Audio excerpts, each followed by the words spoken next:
Your website is your business's online storefront. So if it's not working for you, it's time for an intervention. Here are 5 website mistakes that could be hurting your business. First mistake, slow loading speed.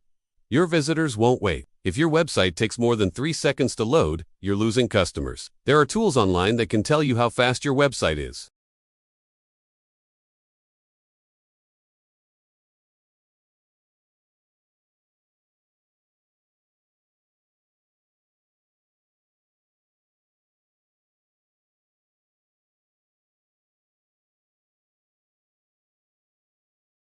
And always test on different devices to see how your site looks on each one.